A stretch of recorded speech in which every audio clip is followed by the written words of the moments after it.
jaws. I'm your boss, baby, crack it like a chainsaw. Bows to the knees, yeah, crank it like a chainsaw. Bows to the knees, yeah, crank it like a chainsaw. Crank it, crank it, crank it, back, crank it, back, back. Bows to the knees, yeah, crank it like a chainsaw. Bows to the knees, yeah, crank it like a chainsaw. Crank it, crank it, crank it, back, crank it, back.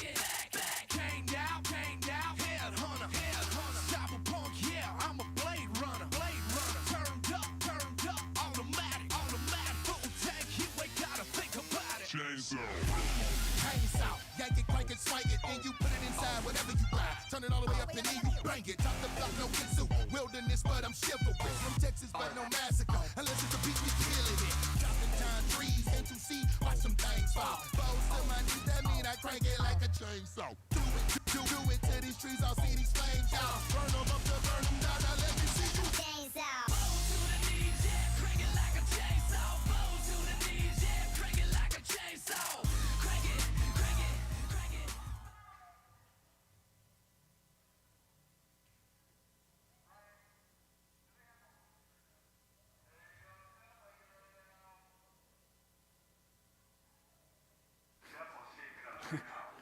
Everybody, please welcome to the stage. Let's go! All right. Hello. Hey, welcome to Wednesday night. Glad that you are here. It's good to see you. Good to see you. I missed you last week. Just so you know, how many of you like routine?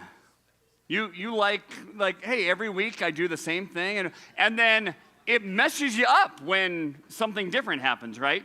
I love change. I love doing things different. But when it comes to youth group, I can tell you, weeks like last week, I was in Colorado for a funeral, and it was so weird not being here on Wednesday night. And I miss you guys. I love you guys. I'm glad I'm back tonight. So anyway, I need a couple of my helpers to come on up. Those I recruited. Here they come. Ladies, come on up. All right, so this should be on. Hold on. This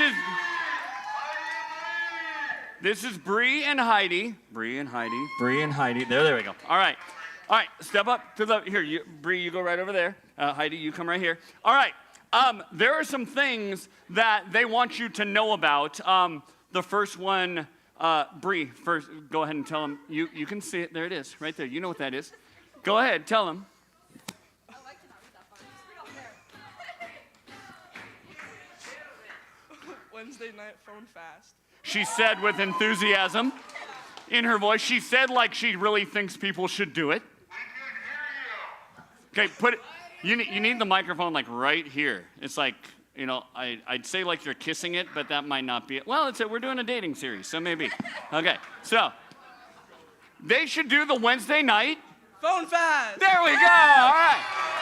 So, Heidi, where should they take their phone if they want to do the Wednesday night phone fast? On the ceiling.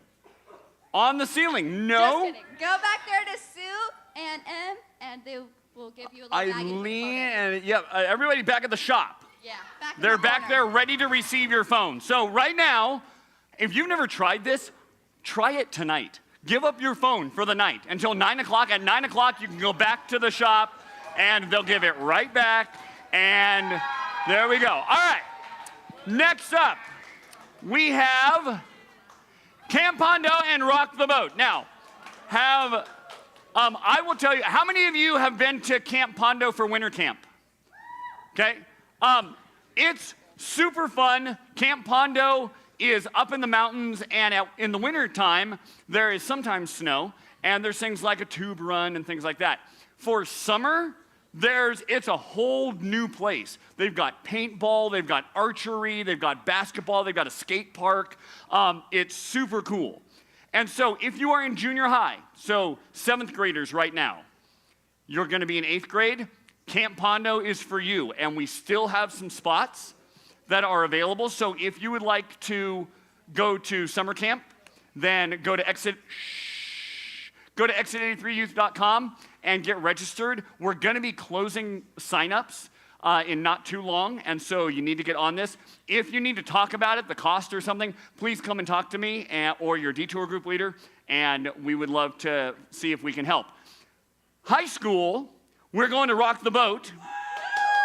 And now, this is different than it has been in recent past years because this year Rock the Boat is only high school. And Rock the Boat used to be only high school. The first years that we did it, 2007, 2008. How many of you were not born in 2000, not alive yet in 2000, 2008?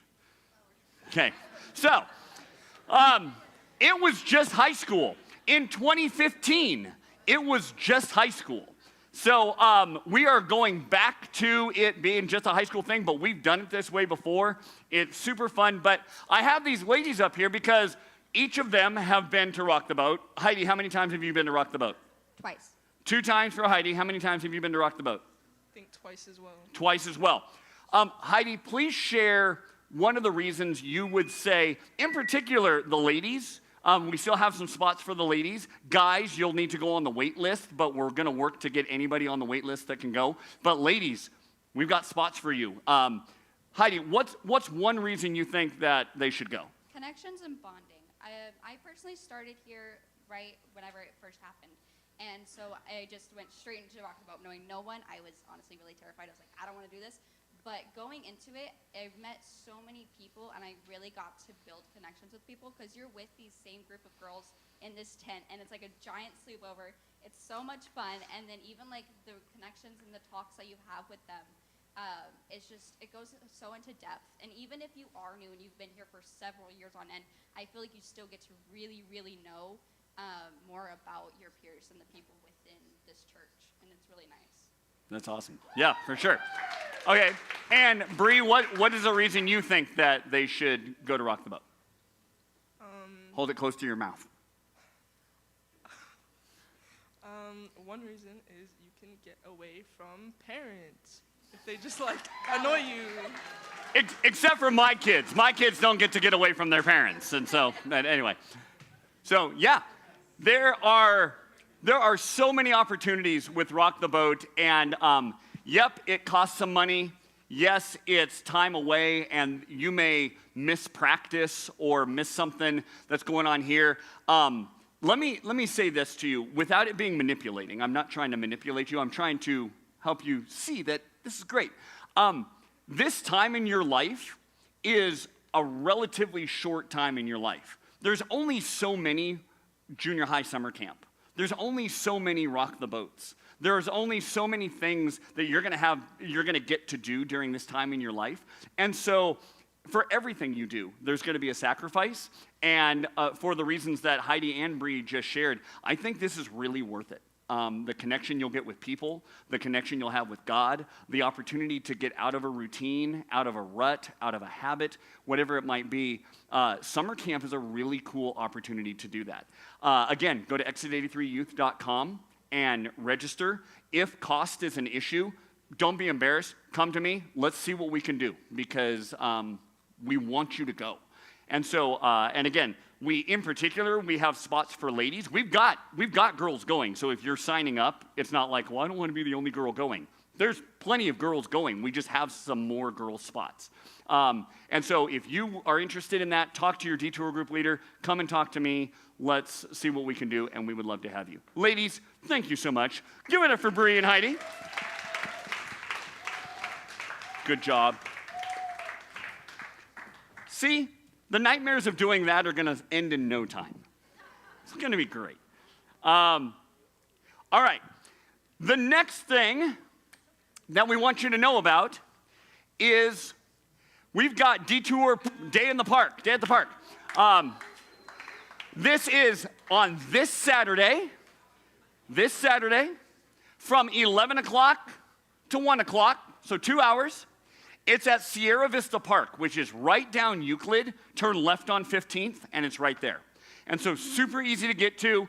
We're going to have pizza for lunch at noon. We're going to hang out. We're going to play games. We're going to bring 9 Square and footballs and frisbees and all the stuff. It's going to be super fun.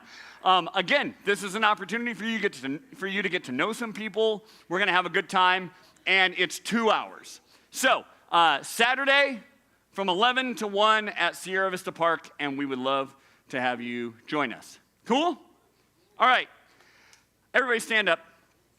Right now, before you have a seat, I want you to turn to somebody that you haven't talked to yet today. So probably not the people you're next to. And I want you to say, hey, my name is so-and-so, I'm in this grade, and I'm glad you're here. Ready? Go.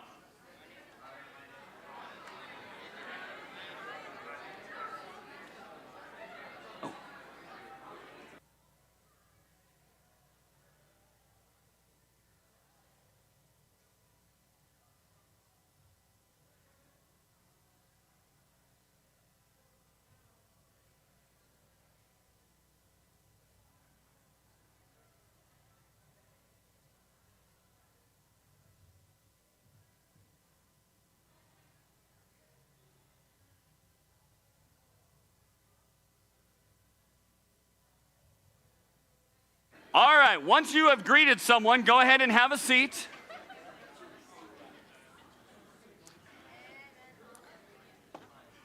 All right. Ruben, you want to come on up too? All right.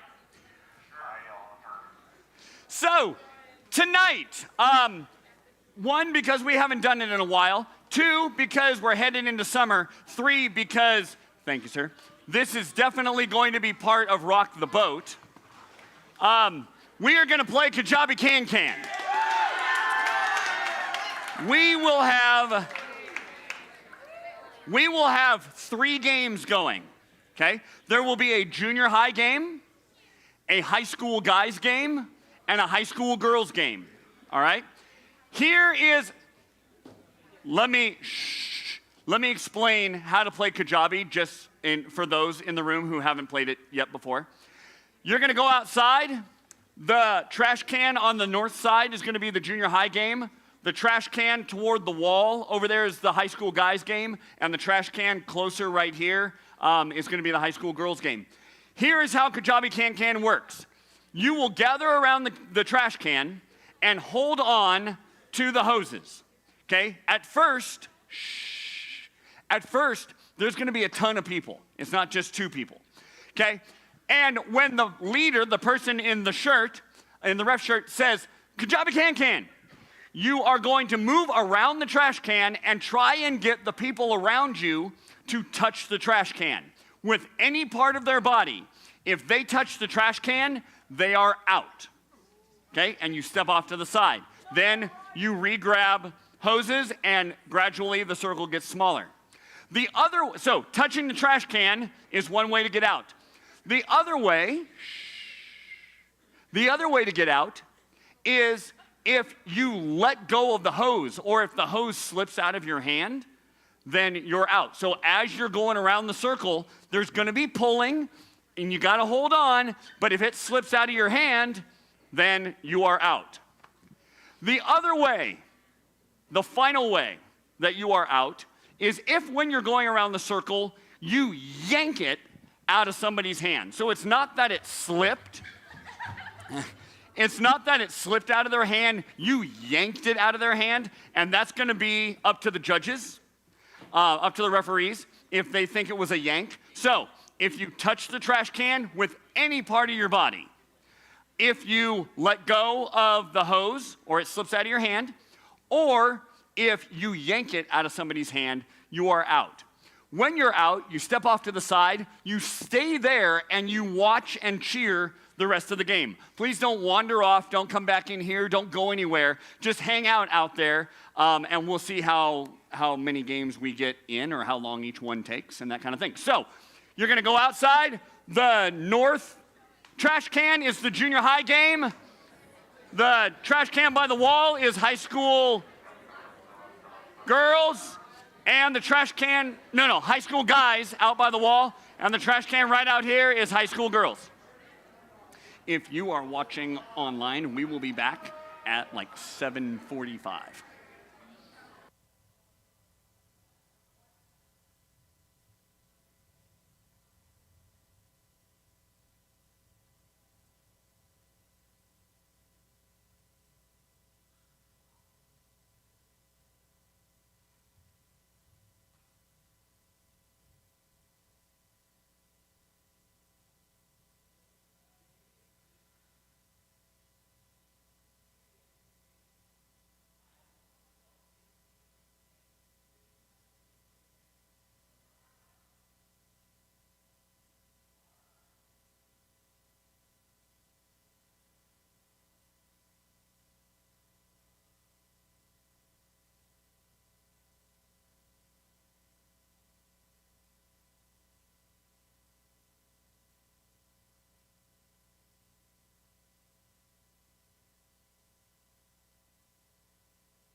Okay.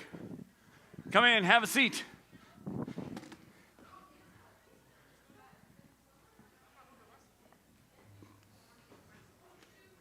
Come on in, grab a seat.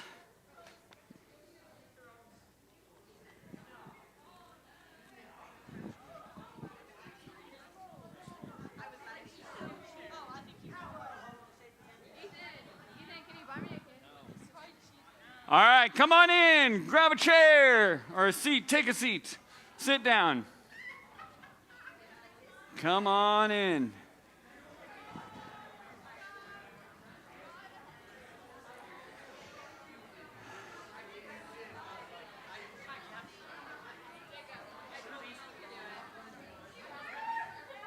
All right, everybody, come on in.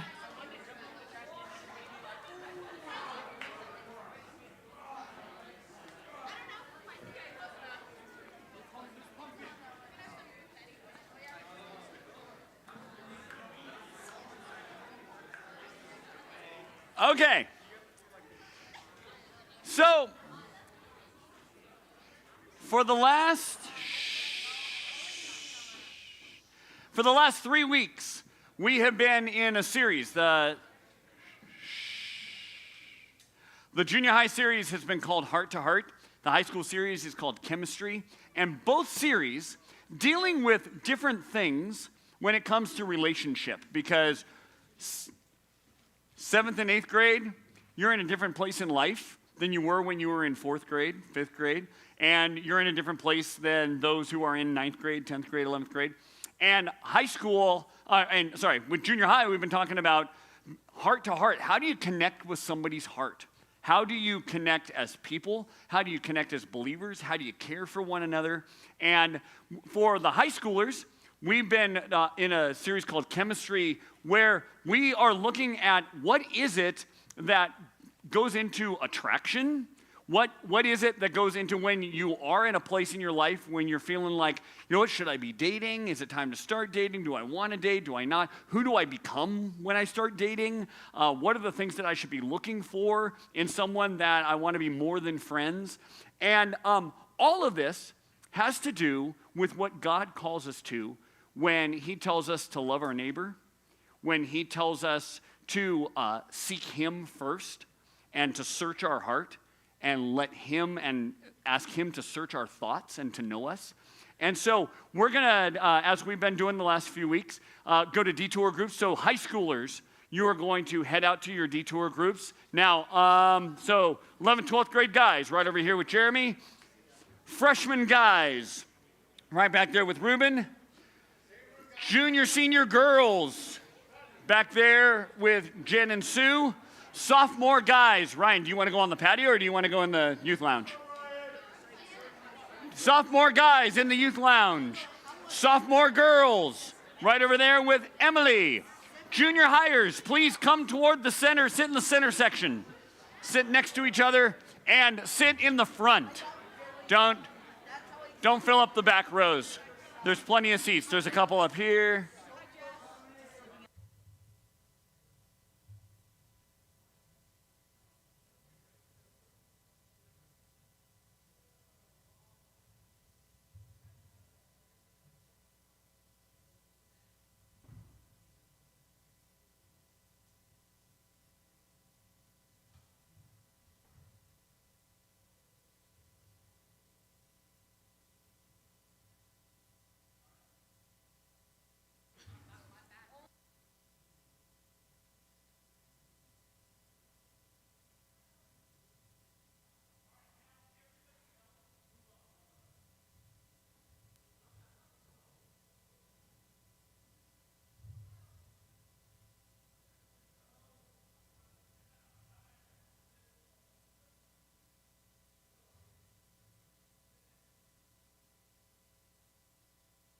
All right.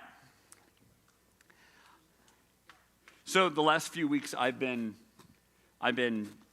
teaching the high school part, and Ethan's been doing this one, but I watch it later, and I love what you guys have been talking about, and this idea, and that I wanted to say to you guys right off the bat that this is something for you right now.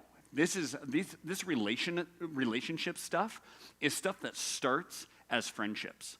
It starts as relationships with your family. And I can tell you that I can promise you this from personal experience and from being with teenagers for a really long time. If you are not a good friend, you will not be a good boyfriend or a good girlfriend. If you are not able to manage and handle relationship with your family, you're going to have a really hard time navigating relationship with your friends. And so all the stuff that we're talking about is really important for you right now. It's not a thing of like, oh, well, when I get older, I'll worry about relationship. You are doing relationship right now. And the relationships that you have, whether right now you're interested in boys, or you're interested in girls, or dating, or any of that, that's not the point. Right now, with your parents, with the families that you live with, siblings, brothers and sisters, with the friends that you have at school, on your soccer team, your volleyball team, your baseball team, in your band, whatever choir, whatever it is. What you're developing right now is going to impact all of those relationships, and it's super important. And tonight, we're going to talk about something that for some people is super, I don't know if easy is the word, but it's like, yes, they're really willing to do this. And for some people, based on things that they've experienced in their life, is really tough. And I am believing, as I've been praying for you guys about this specifically, I believe that God wants to do some work tonight, some deep work. And so as you're thinking about relationships and like, oh, well, how deep do my relationships need to go? This is real deep, okay? Tonight's real deep, and we're talking about it because I believe you can handle it, okay? And I believe that God has a purpose and a plan, and he wants to do this. So somebody help me out. Tell me, what does it mean to forgive somebody? What? It means to acknowledge something else that another person did wrong to you, and then telling them that matter doesn't get in the way of spending time with them in the future. Okay, so something that somebody did to you doesn't mean that, you're letting them know it doesn't necessarily mean you can't be with them in the future. Okay, that can be a way to forgive somebody. What else? What does it mean to forgive somebody? Like not holding a grudge against somebody. Not holding a grudge. What else? Putting it behind you. What else? Look at the future. Not holding them accountable, like not making them, not continuing to blame them. Is that what you? Yeah. Ladies, any thoughts on this? It's been all guys who said this. What does it mean to forgive somebody?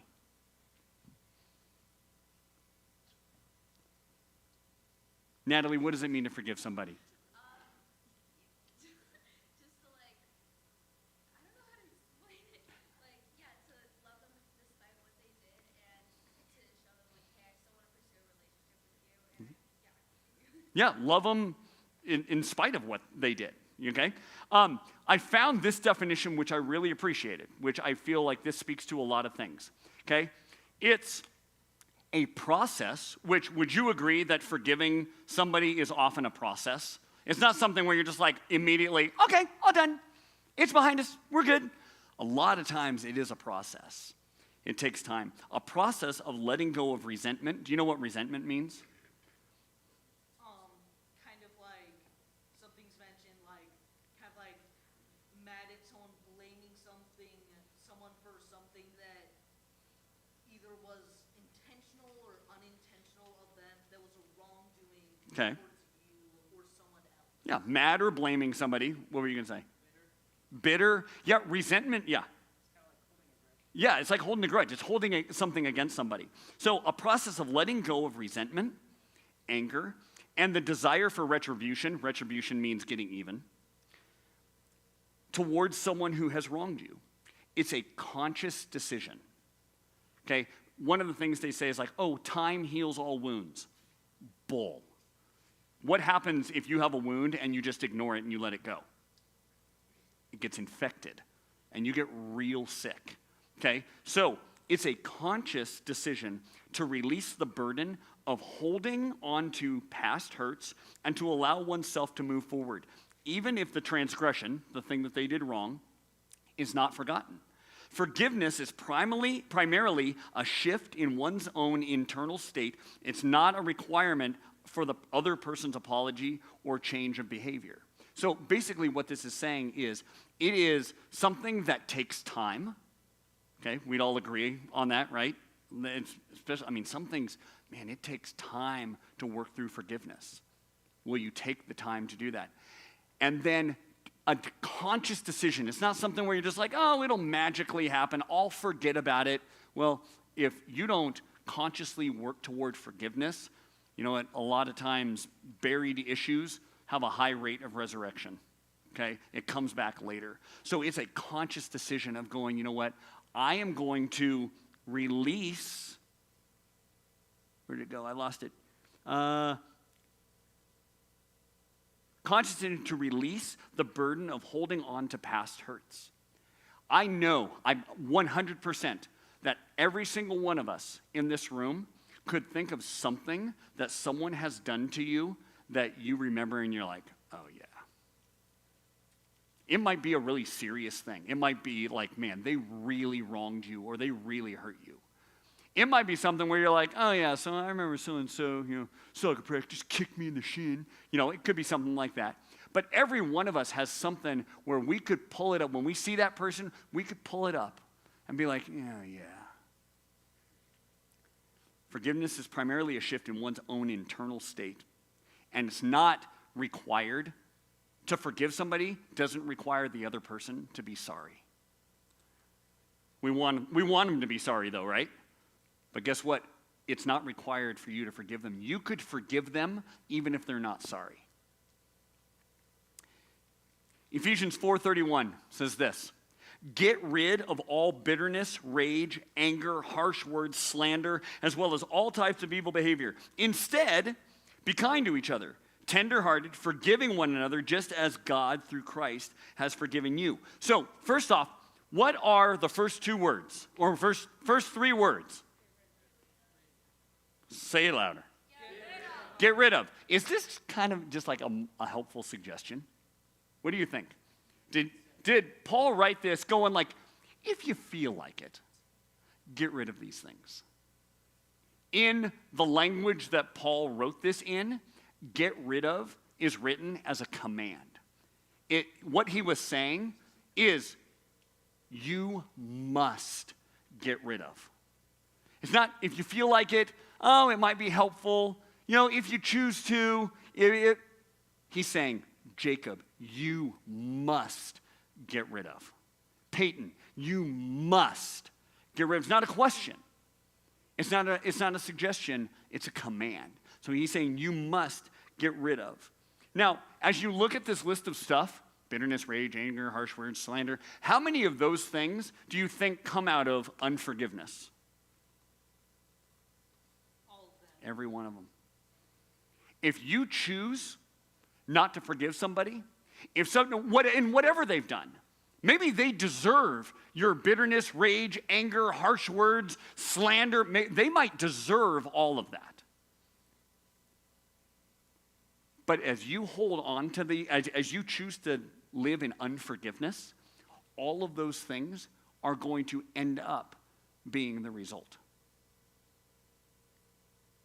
And all of those things end up impacting our lives. So here's what the writer of Hebrews says. Work at living in peace with everyone, and work at living a holy life. For those who are not holy will not see the Lord. Look after each other so that none of you fails to receive the grace of God. Watch out that no poisonous root of bitterness grows up to trouble you, corrupting many. Sometimes we think see how it says work at living in peace? Work at living a holy life. Sometimes when it comes to things like forgiveness, we think that what that means is get stronger. Work at living. All right, I'm gonna. So that then, when someone hurts me, it doesn't bother me anymore, and I can be strong enough. I can work. It's almost like work out. And a lot of times we start doing that where we don't forgive people. We just keep taking on the stuff that people do to us thinking that I can handle it. I'm not even going to ask you to raise your hand, but I'll bet that some of you here are like me. When you get hurt, when someone wrongs you, if someone were to ask you about it, you'd say, it's fine. That's totally me. Man, I don't want to, it's fine. It's whatever. I don't care. If that's you, just personally from me to you, well, actually from God to you, but as somebody who relates with that, be really careful. In fact, I would say get rid of that as soon as possible. Stop saying it's fine. Stop saying I don't care, when really you do care. Because what that does is it makes you think that you have to just take it. I need a volunteer to come up here and help me out. Okay, come here. Okay, Jesus said, come here. Jesus said, in this world, you'll have trouble. So let's just call this the trouble that everybody's going to have. Oliver, stand right there. Okay, this is the trouble that everybody has. Okay, and then there are things that are out of your control and stuff that is just sort of like, oh, this is a bummer, and I wish I didn't have to do this, and so it starts to, get. And then somebody lies to Oliver.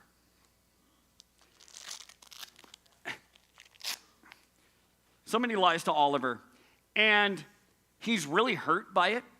It really bugs him because it turns out that this person that lied to him was his best friend.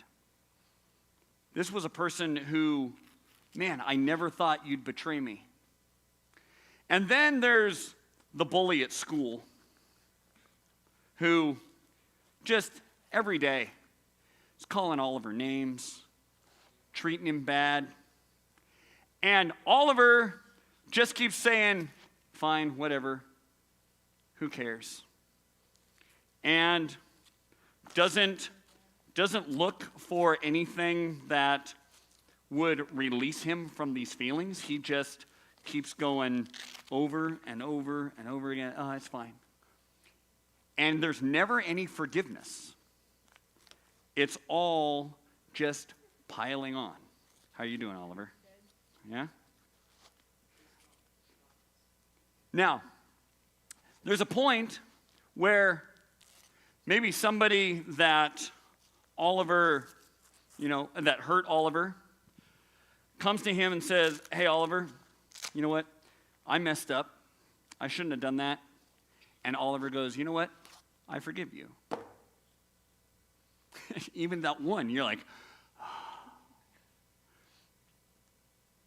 but then somebody else comes and, tricks Oliver into giving him something or doing something or, and Oliver just starts tucking away all the weight, all the things.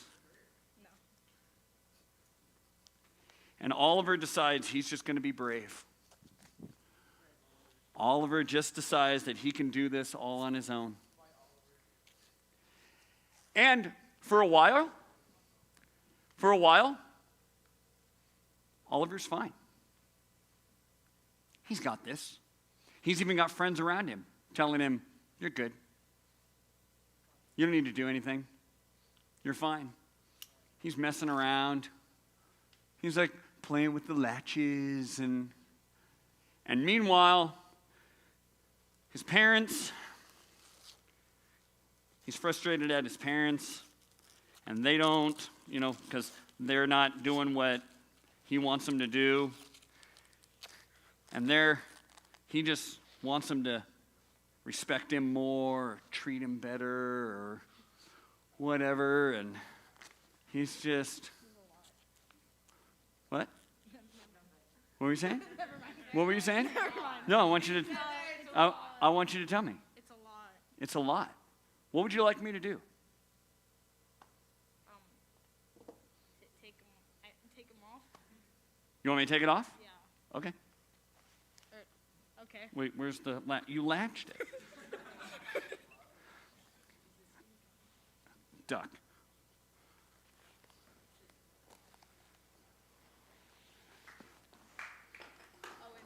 How's that? Better. Okay, a couple things I want you to notice. What happened when he asked me to take it off? I took it off. How often do we end up avoiding asking God to heal us of something or to set us free from something that's weighing us down? That entire time, at any point, had he said, "Can I take this off? Jeff, would you take this off me?" At any point, I would have taken it off. Look how much he carried around just because he didn't ask me to take it off. There was all that way. And in fact, did you see, which you didn't do anything wrong, did you see even how hesitant he was? Like, well, can you take it?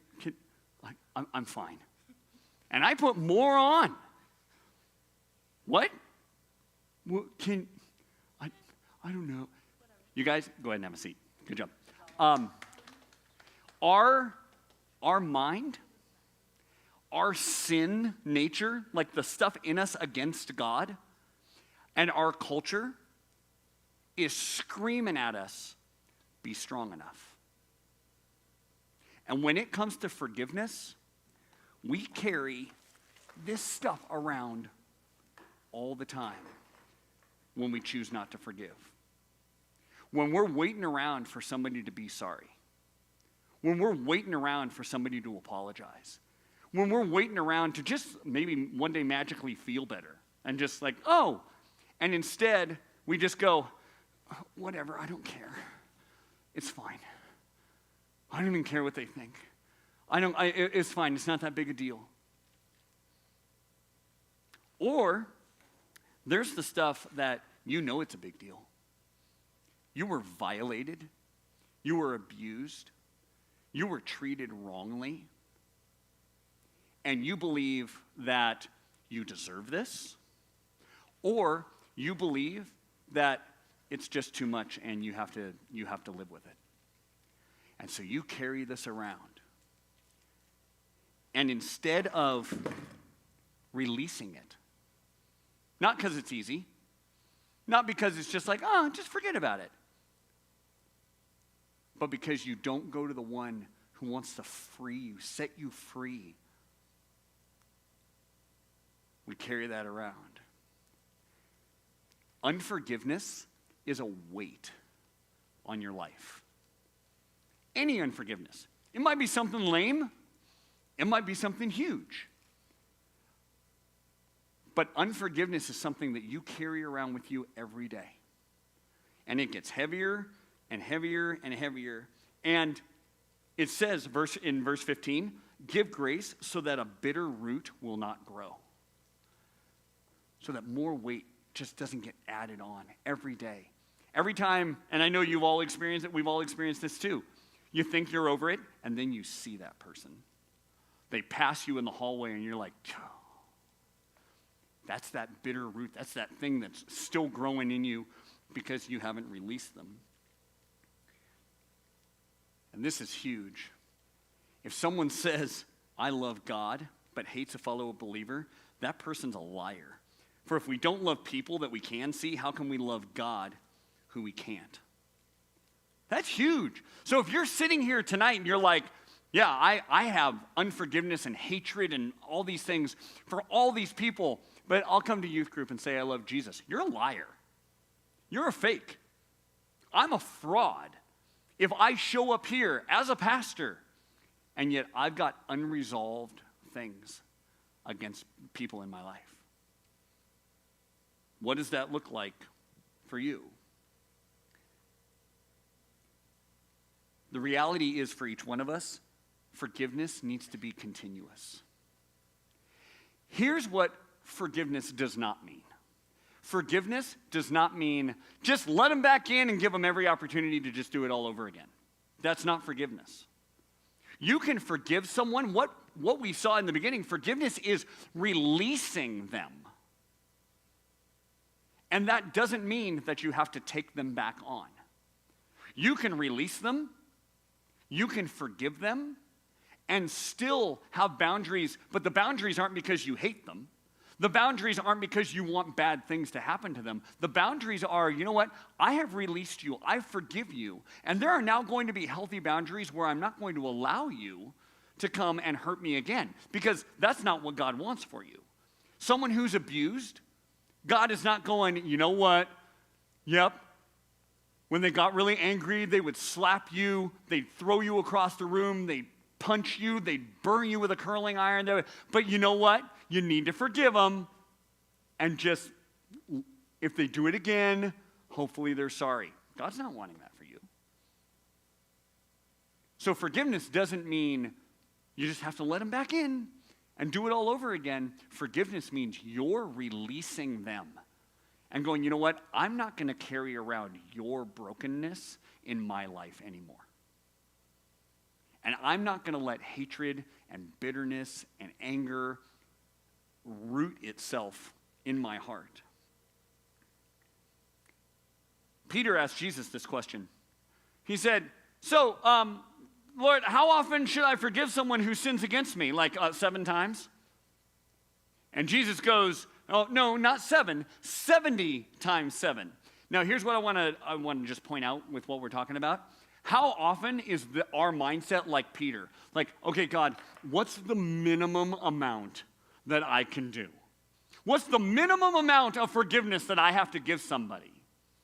Because I'm going to choose that. I want to be able, what we're saying there is, I want to be able to hold on to at least some anger. I want to be able to hold on to at least some bitterness and frustration and whatever it is. So, God, what's the minimum that I have to do? And Jesus goes, you shouldn't be looking for the minimum. You should be looking for every opportunity you have to forgive someone, to release someone. Because again, forgiveness doesn't mean you just let them keep doing it. We should look forward to the opportunity to go, God, can you take this off, please? And he goes, oh yeah, because you were not designed to carry that.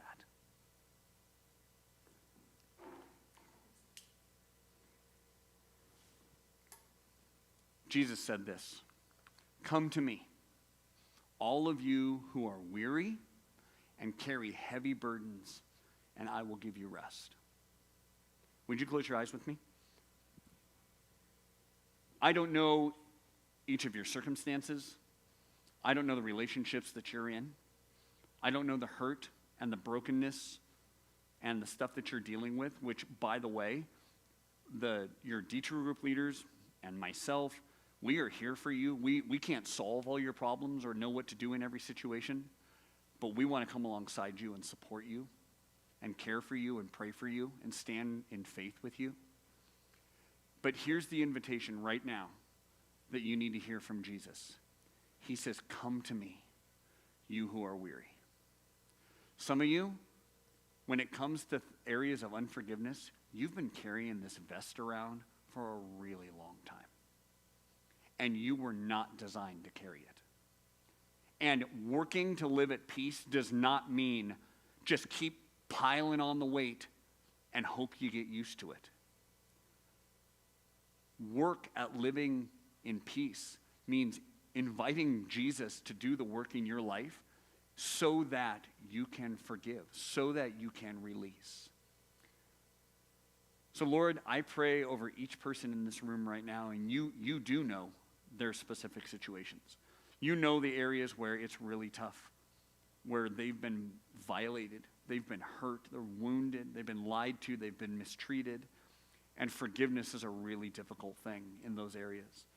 Lord, I pray that you would remind them that you have come to set them free, and that the weight, the heavy weight of their life and their unforgiveness is not theirs to carry.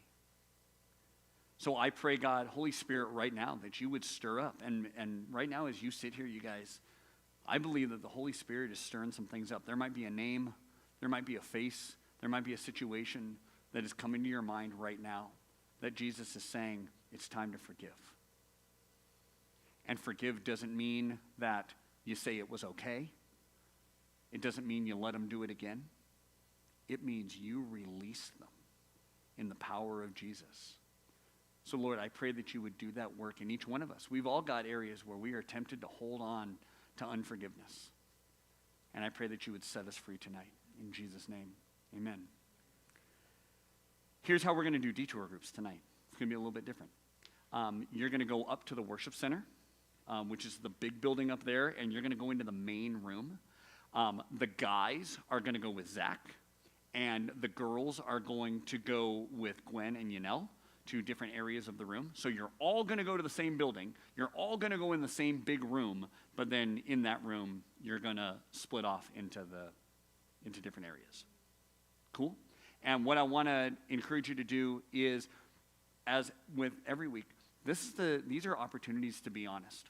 These are opportunities to let God work and to let God show you who he is and what he wants to do. And so if there are things where you're like, man, I've got to acknowledge this, I got to confess this, I got to share that, man, I need God to work in me. I hope that you'll do that. And Jesus is inviting you, come to me if you're tired, because he wants to give you rest. All right? So go ahead and head on out up to the worship center. You can go with your leaders.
All right. We good? We all back? We're not all here? 10th grade girls are missing. Huh? Oh, you're right. They are not here. Huh? I don't even.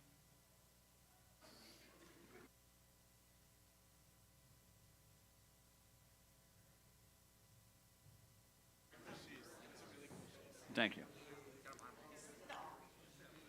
Okay, we're going to give them 30 seconds and then we're going to start.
All right.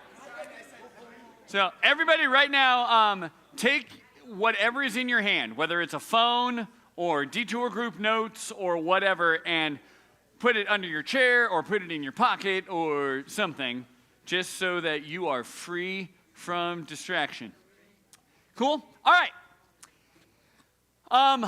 I remember still the first girl that I said I love you to.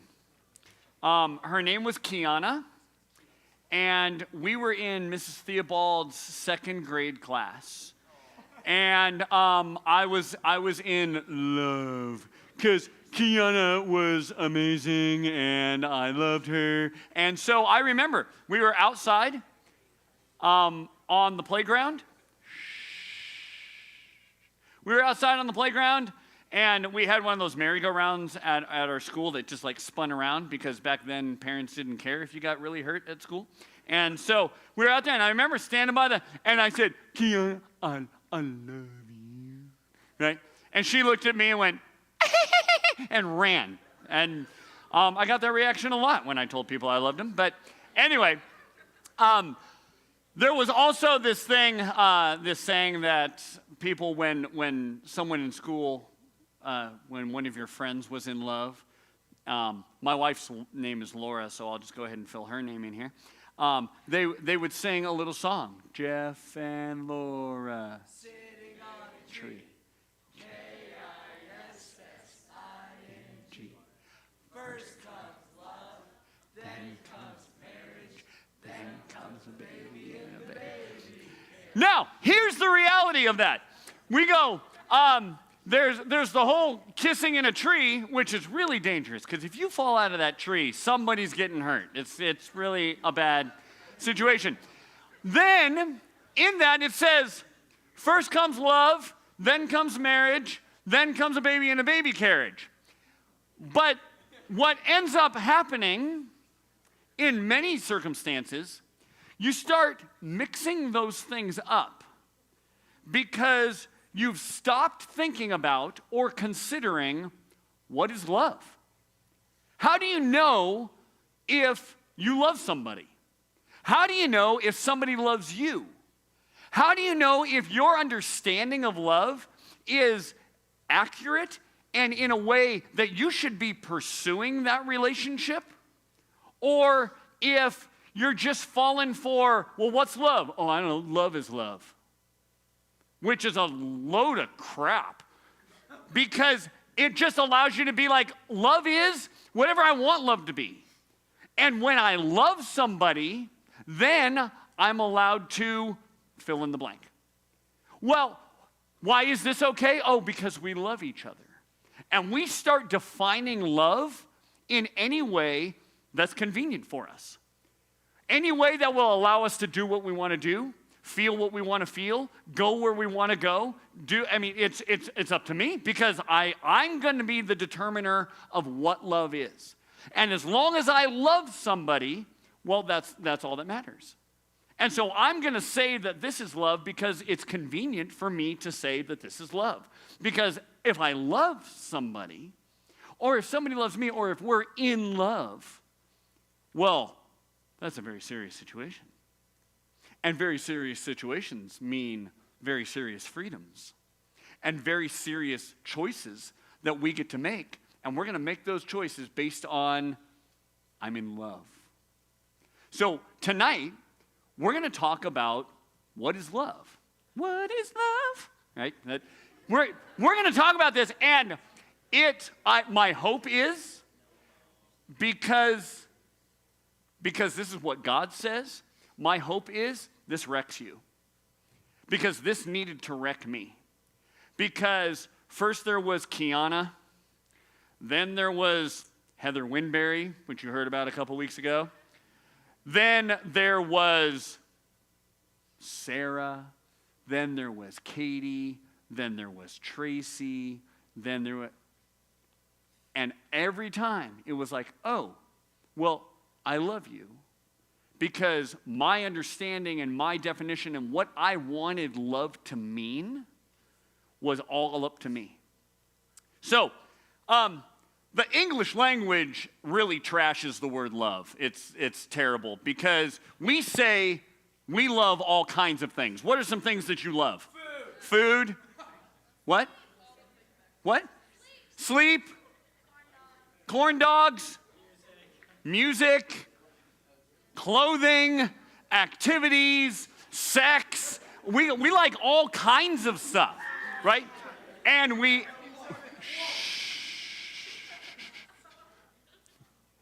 we say we love all kinds of things.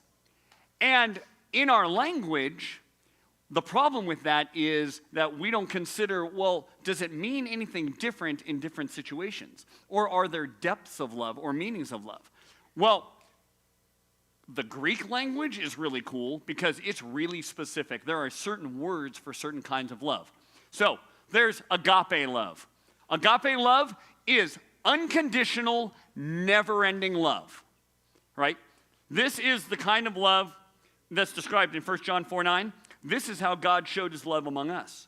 He sent his one and only Son into the world that we might live through him. This is love, not that we loved God, but that he loved us and sent his Son as an atoning sacrifice for our sins. So agape love is not conditional. Agape love is not reciprocal, meaning, well, if you do this for me, then I'll love you. Agape love is unconditional, it's never ending. It is the deepest, most profound way of love. But a lot of times we say we love things, and what we really mean is philos. Means we have an affection for it. Like, I love America. Okay? So I have a loyalty and I have a respect for it. I'm glad I live here. That's philos kind of love. And then there's eros, which is sensual, sexual, hormonal, horny kind of love, right? Now, do you think that it matters when we say we love things, which love we actually mean? It absolutely does. Do you think that it is important that you make a distinction between I love meatballs and I love the girl that I'm about to propose marriage to? It matters.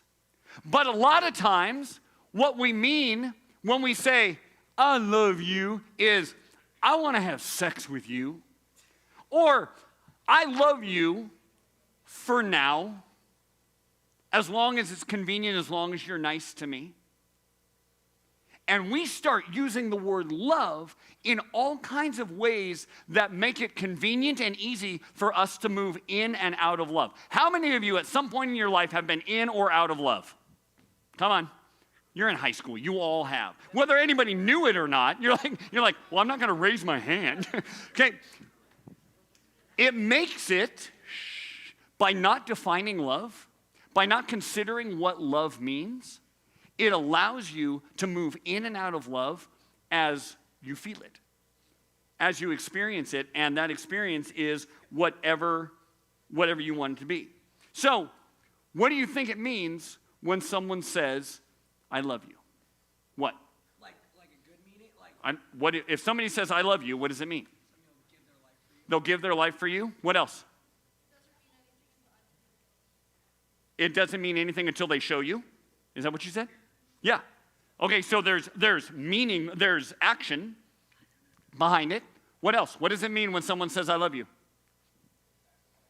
Sacrifice for you. What else? Come on, it's a big word. It's all over. It's in our songs. Okay? You listen to love songs on Spotify in one way or the other all the time. Okay? It absolutely matters. Well, it matters who says it. What does it mean when a parent says, I love you? Heidi, what does it mean when a parent says, I love you? It's unconditional, okay? Even if you're being a knucklehead, they'll still love you. What? Hey, I'm looking out for your well-being. I'm going to look out for your well-being. How about if a friend were to be like, hey, love you, man. What does it mean? You care about them? What else? What else? You got their back? Okay. What if your youth pastor says, I love you? I say that to you guys all the time. Every week. I'm like, all right, love you guys. What does it mean when I say it? I want to help you grow. What else? I'm there for you. I'm praying for you. You can count on me.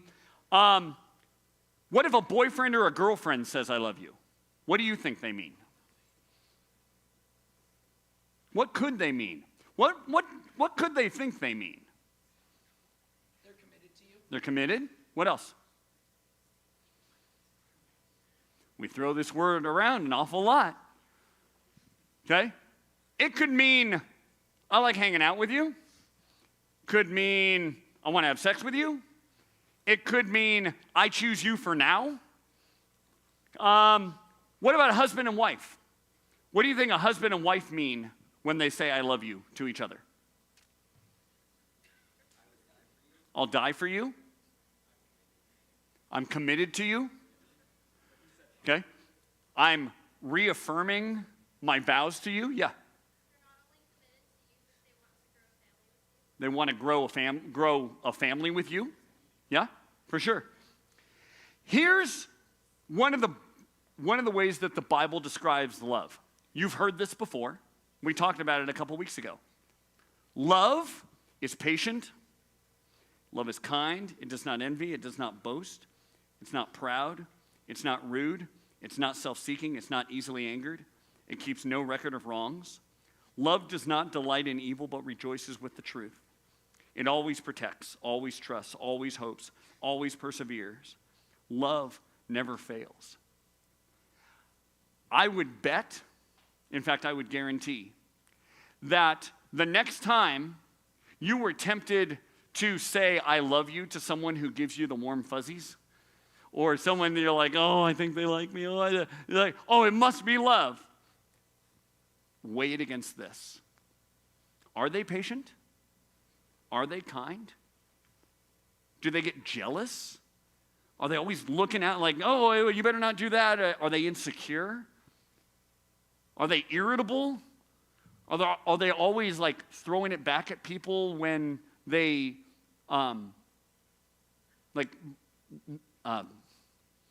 weren't trustworthy or they messed up before? Like, and they keep this record of ways that they screwed up. And yet they say they love you. And this could be a parent. It could be a friend. It could be someone that you're emotionally and physically attracted to. But when we say I love you, or when we consider, does this person love me, what does it look like in light of what God says? How do you love people?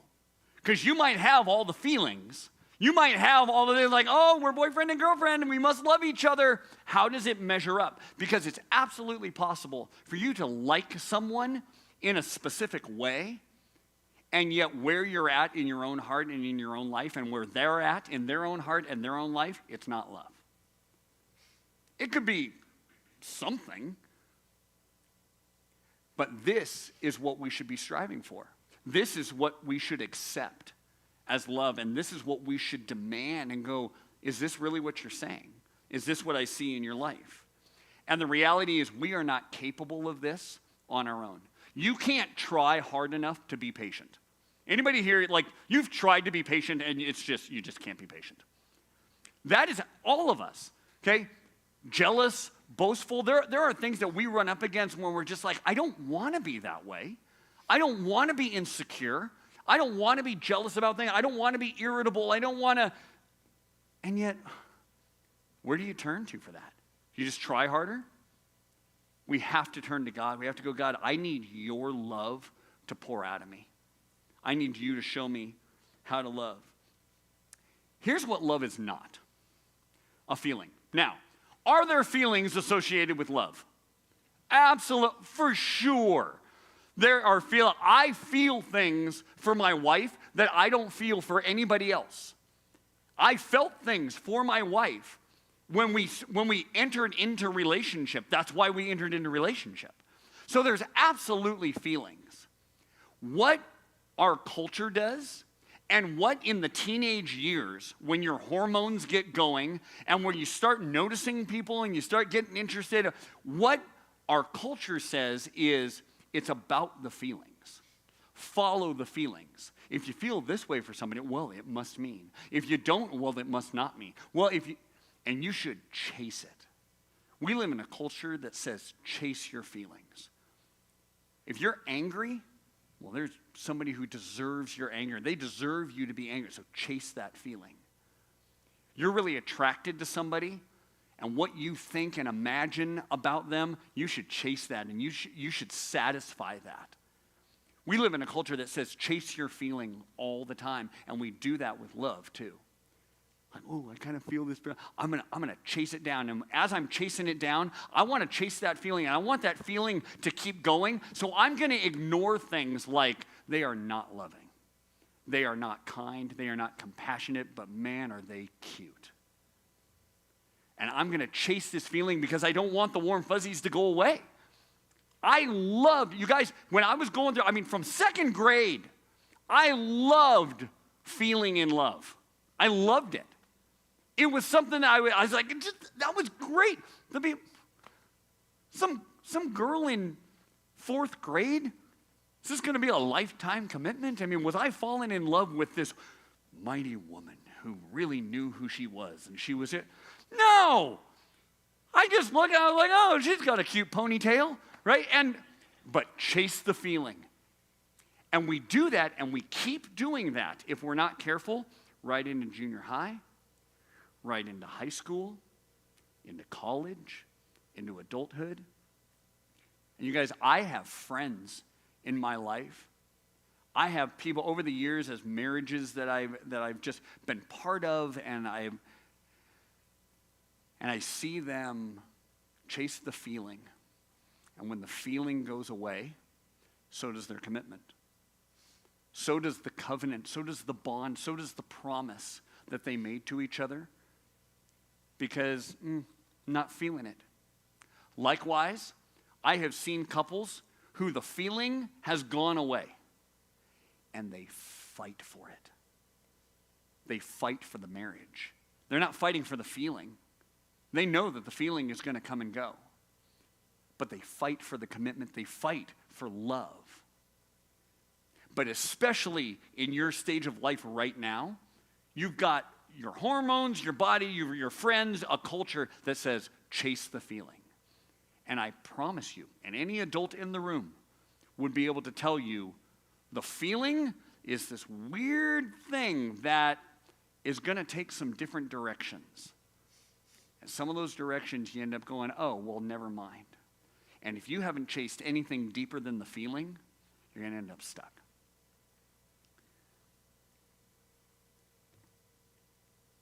Real love must include actions.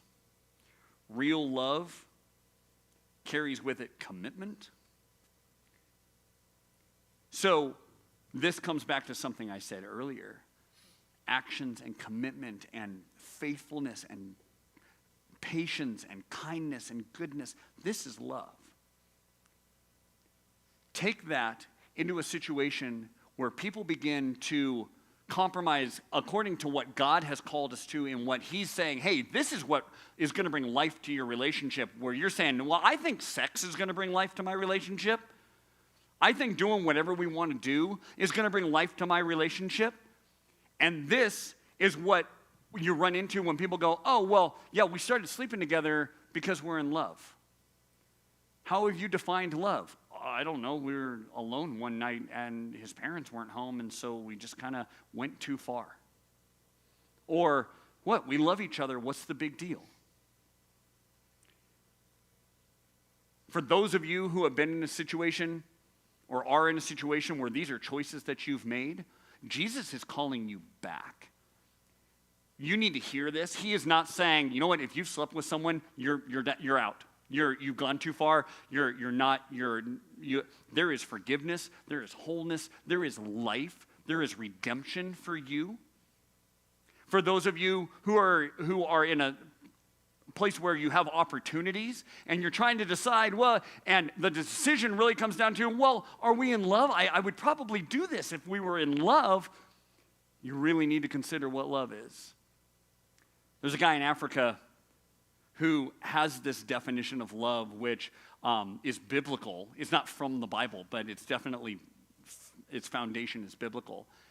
And I want you to consider this, in particular in the realm of romantic love, like when you like somebody and you're like, oh, I think we should date. What is love? What is it that you're pursuing? What are you receiving as love? And it says this, you alone, you shall reign in my heart. You are the one who I have longed for. I will give everything for you, and I will give up everything for you, myself as well as all that I possess. I will live for you alone, and I will work for you alone, and I will wait for you. It doesn't matter how long. I will always be patient with you. I will never force you, not even by words. I want to guard you, protect you, keep you from all evil. I want to share with you my thoughts, my heart, and my body, all that I possess. I want to listen to what you have to say, and there is nothing I want to undertake without your blessing. I want to remain always at your side.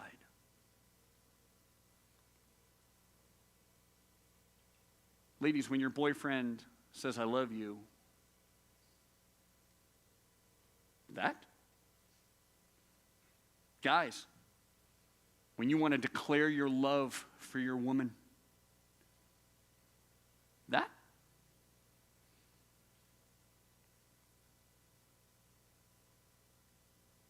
This is important. This is what I would say to my wife every day. This is what's in my heart for my wife every day. And do I do it perfectly? Do I live this out perfectly? No. It's not about doing it perfectly. It is about, is this the commitment of your heart when you're stepping into relationship and you go, you know what, I love you. Here's what I believe. I believe you want to love her. I believe you want to love him. I believe you want him to love you. I believe you want her to love you. And so we start going, because I want you to love me, because I want to love you, give everything? Okay, not, Jeff, I'm 16. I can't give everything up for something. Okay, you're right. Can I just tell you, those of you, no one in this room should be giving up your everything for anyone. You hear me? So, This is not something that right now you should be like, no, I think I'm going to start giving my every. You are 14, 15, 16, 17, 18 years old. Well, I want to be in love, and so I'll live for him alone. Please don't. Please don't. Well, I want her to love me, and so I will share with her my thoughts. Not all my thoughts. There's some things that I'm embarrassed to, like, she'd think I'm a dork if I told her this, or this stuff over here I probably can't trust her with yet, and so we'll see. So we'll do all this stuff. We'll start crossing things off this because we're like, oh, well, not that, not yet. I'm not ready for that. Totally agree. I would agree with you 100%. What I'm suggesting to you is, then let's stop saying I love you. Let's stop trying to convince ourselves that we're in love so that we can. Because that's where we end up going down roads that we have no business going down. And in the end, we end up going, how did I end up here? We're going to talk more about that next week. True love is so big, there's no room to love others and yourself. True love is so big, there's no room to love others and yourself. That's why we're told to do what? Love others as ourselves. Love others the way that God has called us to love and what he's done in us. Then Jesus said to his disciples, if any of you wants to be my follower, you must turn from your selfish ways, take up your cross, and follow me. If you try to hang on to your life, you'll lose it. But if you give up your life for my sake, you'll save it. And what do you benefit if you gain the whole world but lose your own soul? Is anything worth more than your soul? This is where it has to start. And yep, you might be like, yep, I'm at church, and so Jeff has to say that it starts with God. Guys, it has to start with God. And if you aren't loving Jesus, if you aren't willing to lay down your life, if you're not willing to lay down your preferences, if you're not willing to lay down your desires and what you want to do and what you're willing to do or what you think you're mature enough to do, if you're not willing to lay those things down for him, what are you going to do? And you're going to start going, you know what? I'm going to define love. I'm going to define what's okay. I'm going to decide how far to go physically, how easily to let my emotions get absorbed by this other person. I'm just going to decide. But if we start with him, anyone who wants to be my follower must turn from your selfish ways, take up your cross, and follow me. Turn from your selfish ways. So much, until my wife, all of my dating experience was completely selfish, was entirely selfish. It was about, hey, I have a girlfriend. It was about, it's really fun to make out. It was about, hey, people look at me and are like, oh, Jeff has a girlfriend. Oh, it was completely selfish. Did I love her? Well, I treated her good. I respected her. I talked nice to her. I brought her flowers on our 13-day anniversary, and I wrote her notes and put it in her locker at school that said, very truly muchly yours, and all the romantic-y kinds of things. Wrote her songs. Must be love. But then I see love. And until my wife, there was not a girl on the planet that I could genuinely look in the eyes and say, you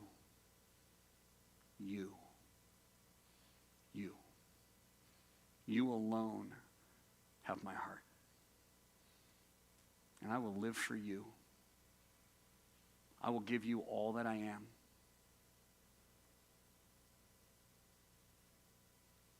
And I'm so thankful for my wife.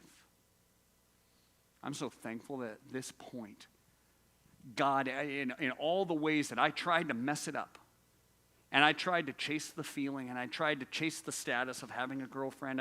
I'm so thankful for the redemption of God and the work that he did in my life, that I would know Laura when I saw her. That she wasn't just another one in a long line of I love yous. And that on our wedding day, almost 28 years ago at this point, I could stand there and I could look her in the eyes and say this. And every day since. And again, do I do it perfectly? Absolutely not. I'm not trying to stand up here and pretend like I'm the love guru or something. And, oh, look at me, I'm the best husband in the world. I screw this up all the time. But you know what I have?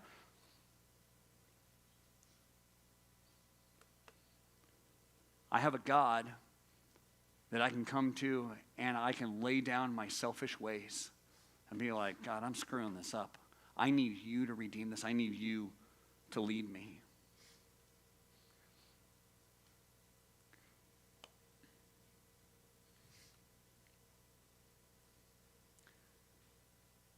Next week, we're going to talk about more of this process of what it is to enter into relationship. What are we calling love?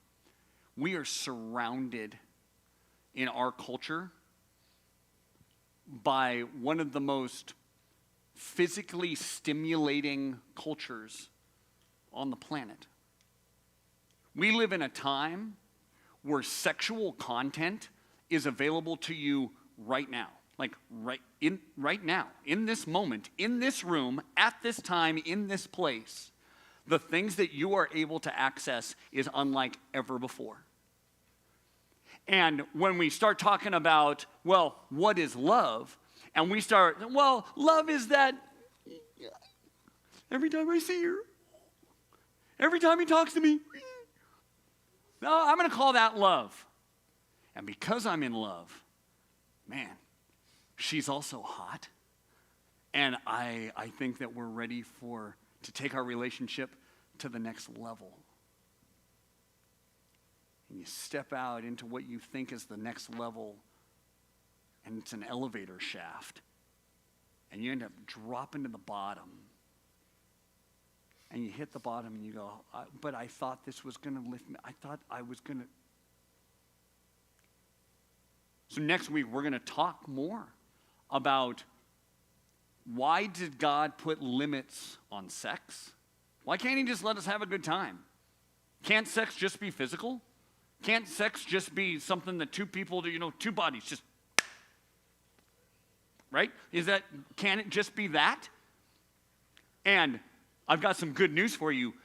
It's a really awesome, amazing, good thing that God created. And it's awesome because it's not just whatever we want.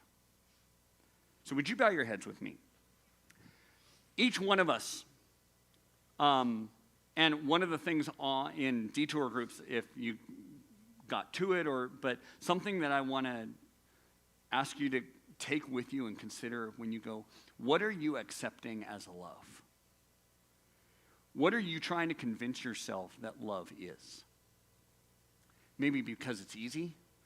Maybe because it feels good. Maybe because you think that it's all there is. And you have settled for a very watered down version of love. Lord, I lift up each person in this room in whatever stage of life, whatever stage of relationships, whatever stage or interest in dating they are in, that they would not compromise what you designed love to be, who you have called us to love, how you have called us to love, and how you have called us to receive love. Lord, I pray for every person here, students and adults, that we would seek you and how you have designed us for love. God, don't let us settle for a feeling. As good as it may feel and as bad as we may want it, help us to desire you more. So I lift up each person. God, be with us tonight. Heal the areas of our hearts where we've messed up, where we've compromised, where we've accepted some lesser form of love. heal our broken hearts, give us hope, and let our hope be completely founded in you. In Jesus' name, amen. Amen. Your detour group leaders are around now. I promise you, none of us are going to pretend like we've got relationships figured out. I can tell you that each one of your leaders has experienced relationship things more than you have, and so we may have some experience to draw from. But our heart for you is to communicate the love of Jesus and to encourage you toward that way before we encourage you to be like, oh yeah, you should totally ask her out. Because God has huge things for you in your relationships. And the relationships are for a time, and you want to know what God has for you. So I love you guys, and super thankful for you in my life and that you're here at Exit 83. So see you next Wednesday. Good night.